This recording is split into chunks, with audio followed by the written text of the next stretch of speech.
নমস্কার। আজ নীলষষ্ঠী, বাড়ি যাচ্ছি। ছোটোবেলা থেকে দেখতাম মা প্রতি বছর নীলষষ্ঠীতে আমার জন্য উপোস করে থাকে।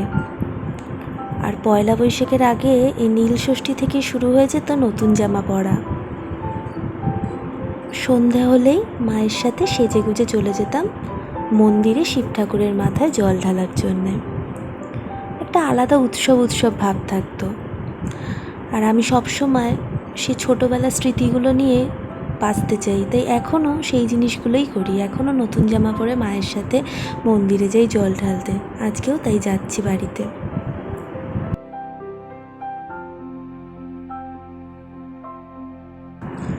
এইভাবেই এক একটা বছর আমার স্মৃতির ওই মোটা কালেকশন বলেছিলাম তার মধ্যে অ্যাড হয়।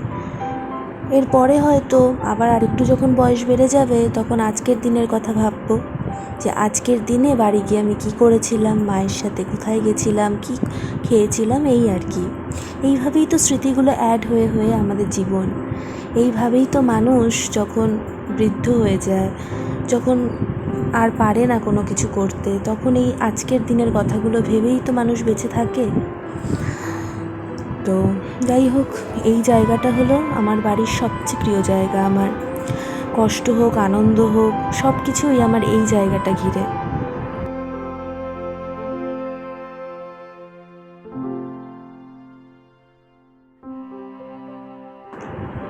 তো যাই হোক, ভিডিওটা এই পর্যন্তই ছিল।